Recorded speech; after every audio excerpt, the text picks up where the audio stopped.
देखिए 24 को जो सर्वे हुआ था उसको लेकर कैसे हिंसा भड़की यहाँ संभल में, ये सभी को याद है। और इस बीच यहाँ इसे सियासी हवा देने की खूब कोशिश की गई, चाहे कांग्रेस हो चाहे समाजवादी पार्टी हो, हर किसी ने इसे अपने हिसाब से इस्तेमाल करने की कोशिश की। इस मुद्दे को ठंडा नहीं होने दिया, जबकि 24 तारीख बीते हुए काफी वक्त हो गया, संभल में शांति भी हो गई है।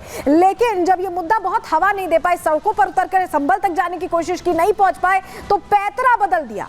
पैतरा बदला समाजवादी पार्टी ने, और ये पैतरा इस तरह से बदला कि स्पीकर से मिलकर ये कहा कि संभल पर चर्चा होनी बहुत जरूरी है, संभल के लिए समय चाहिए। और जब समय दिया गया तो चर्चा के साथ साथ वो दर्द भी निकल आया, जिसकी वजह से संभल को लेकर बार बार समाजवादी पार्टी यहां बात उठा रही है, बात रख रही है। चलिए सबसे पहले आपको बताते हैं कि हो हंगामे के चलते आपने देखा कि शीतकालीन सत्र चल रहा है, लेकिन इस शीतकालीन सत्र में बिल्कुल भी कामकाज नहीं हो पाया, क्योंकि जब भी काम करने की बात आती है विपक्ष हो हंगामा करने लगता है, नारेबाजी करने लगता है। और ये नारेबाजी इस तरह से होती है कि कहीं ना कहीं दिक्कत खड़ी हो जाती है। जो जनता के मुद्दे हैं, जो मेरे और आपके पैसे हैं टैक्स के, वो यहाँ पर नहीं पहुंच पाते हैं। जिस तरह का विवाद संभल पर छेड़ा गया, ये अपने आप में प्रश्न खड़े करता है, क्योंकि जब माहौल शांत हो गया है तो क्यों ऐसी स्थिति बनाई जा रही है, ये अपने आप में सवाल है। सदन के अंदर, राज्यसभा में भी और लोकसभा में भी समाजवादी पार्टी के चेहरों ने, खुद अखिलेश यादव ने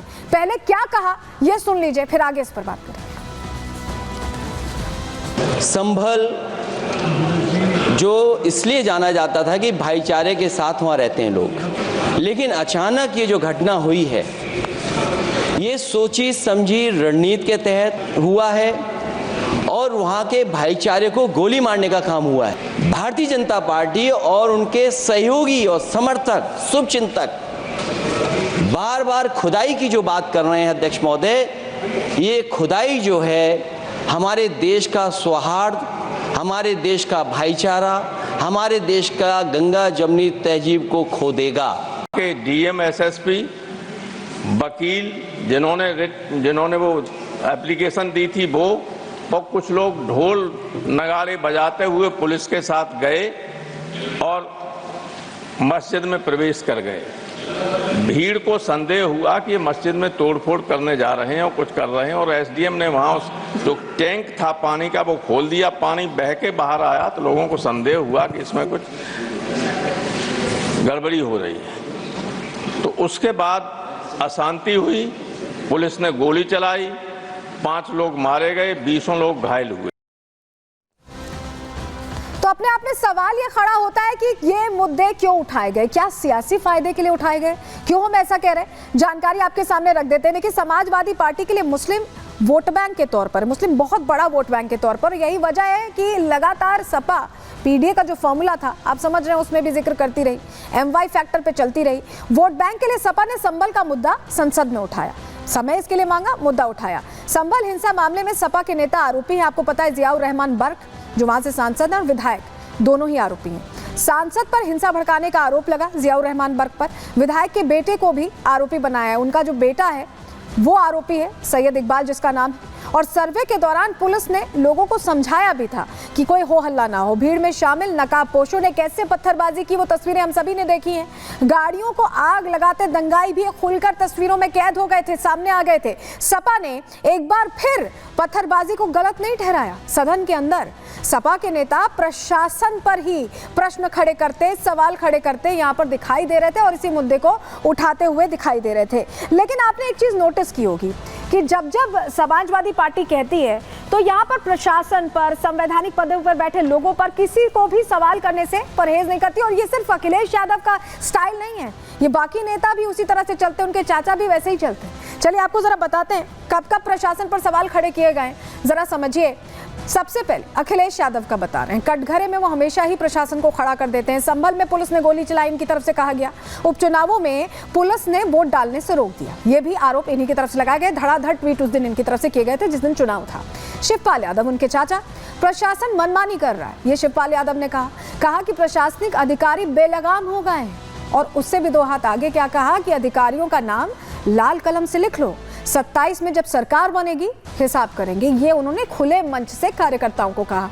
और उनके दूसरे चाचा ये तो शिवपाल यादव से 2 कदम और आगे निकले। इन्होंने तो जजेस पर ही शुरू कर दिया कुछ भी कहना। सीजीआई पर ही अभद्र टिप्पणी इनकी सामने आई, जिस पर इन्हें माफी भी मांगनी पड़ी, बात वापस लेनी पड़ी थी। जजों पर अभद्र टिप्पणी इनकी तरफ से बार बार की जाती है। उन्होंने अभी क्या कहा कि छोटे जज देश में आग लगवाना चाहते हैं, इस तरह की बात इनकी तरफ से कही गई। और कुंदरकी में प्रशासन ने वोट डालने से रोका, ये आरोप भी प्रशासन पर लगाए।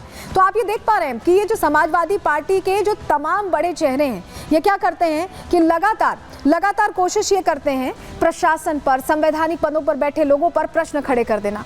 लेकिन आज क्या हुआ, संभल के लिए समय मांगा था, उपचुनावों में हार की शिकायत करने के लिए समय नहीं मांगा था समाजवादी पार्टी ने, और स्पीकर ने समय भी इसीलिए दिया था।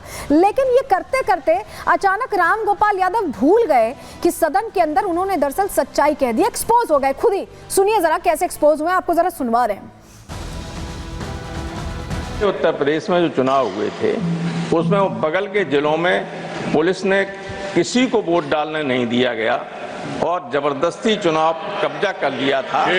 और उससे ध्यान बटाने के लिए राम गोपाल जी, आपसे आशा करता हूं संयम योजनाबद्ध तरीके से सब ये हुआ। और उसका सबूत सुनिए, उसका प्रमाण ये है कि जो कमेटी गवर्नमेंट ने बनाई, 3 मिनट सर, अभी 3 मिनट तो हुए। Made your point, sir. Made your point. Santosh Kumar P. Thank you, sir. Go ahead. Nothing is going on record except Santosh Kumar P. Sir. कह दिया सर आपने। Sir. You made your point. Sir, Gopal ji, आपने वकीलों पर कहा, पर आप बहुत अच्छे वकील हैं। You made your point. अपने चेयर पर बैठे हैं धनखड़ साहब, वो लगातार कह रहे हैं कि ये ऑन रिकॉर्ड नहीं जाएगा, आपने संभल के लिए समय मांगा था, उन्होंने टोका। लेकिन राम गोपाल यादव तो जैसे रुकने का नाम ही नहीं ले रहे थे, जैसे लग रहा था कि वो जो पीड़ा है, वो जो दर्द है उपचुनावों में हार का, वो रह रह कर बाहर आ रहा था। ऐसे में सवाल खड़ा होता है कि क्या बौखलाहट की वजह से इस तरह की बातें अब कही जा रही हैं। सवाल यही है क्योंकि उपचुनावों में सपा सिर्फ 2 सीट ही जीत सकी है। अभी जो उपचुनाव हुए उसमें 9 सीटों पर उपचुनाव हुए। कुंदरकी और कटेहरी की हार से ऐसा लग रहा है कि समाजवादी पार्टी गुस्से में है, बौखलाई हुई है। मुस्लिम बाहुल्य जो इलाके हैं, सबसे बड़ी टेंशन समाजवादी पार्टी के लिए यही है कि मुस्लिम बाहुल्य इलाके में सपा हार गई है। अखिलेश को मुस्लिम वोट बैंक खिसकने का ऐसे में बहुत डर है और संभल के जरिए वो फिर से वोट बैंक साधने की कोशिश कर रहे हैं, ऐसा भी समझ में आ रहा है। क्योंकि बार बार संभल का मुद्दा कभी सड़क से, कभी सदन में, बार बार उनकी तरफ से उठाया जा रहा है। अच्छा, एक और चीज देखी गई है, 27 के चुनावों के लिए सपा लगातार मोड में आ गई। आपको याद होगा समाजवादी पार्टी कार्यालय के बाहर क्या लगा था, 27 के सत्ताधीश बता दिया था अखिलेश यादव को। उससे अखिलेश यादव मोटिवेटेड नजर आ रहा है और यही वजह है कि उन्होंने अलग प्लानिंग शुरू कर दी है संभल के पूरे मामले को लेकर। और वो प्लानिंग असर होते हुए भी चाह रहे हैं कि ग्राउंड पर दिखाई दे। चलिए आपको बताते हैं क्या प्लानिंग है आखिर यहाँ अखिलेश यादव की। ये आप देख रहे हैं, ये जो कुर्सी है 2027 की, अपनी तरफ खींचना चाहते हैं अखिलेश यादव। इसके लिए क्या कर रहे हैं, सपा जो है संभल का मुद्दा संसद में उठा रही है। ये क्या ये सियासी स्टंट है? ये सवाल इसलिए क्योंकि सपा ने संभल के लिए संसद में अलग से समय लिया, स्पेशली समय लिया। और इसके अलावा जो इंडी गठबंधन प्रदर्शन कर रहा था, आज सुबह की तस्वीर थी, उससे अलग नजर आई समाजवादी पार्टी, उसका हिस्सा नहीं बनी। इंडी गठबंधन के प्रदर्शन से दूरी बनाई, सिर्फ इंडी गठबंधन और मुद्दों को लेकर, जो देश के मुद्दे उनको लेकर यहाँ पर प्रश्न कर रहा था। और इनको क्योंकि खाली संभल पर फोकस करना था 27 के लिहाज से, ऐसे में इन्होंने दूरी बना ली। मुस्लिमों का मसीहा बनने की क्या यहाँ कोशिश हो रही है, रहनुमा बनने की कोशिश हो रही है।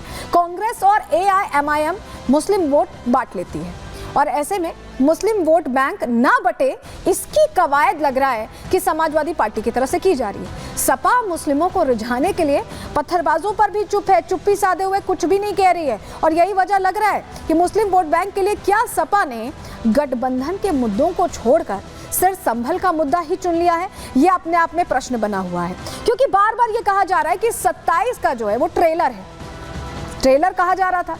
ये जो उपचुनाव थे तो ट्रेलर तो दिख गया, यहाँ ना MY फैक्टर काम किया, ना PDA फैक्टर काम किया। जहाँ बीजेपी की पिक्चर हिट होती दिखाई दी, वहीं समाजवादी पार्टी बैकफुट पर दिखाई दी। क्या इसी वजह से संभल समाजवादी पार्टी लगातार कर रही है, सदन में, सड़क पर, हर जगह?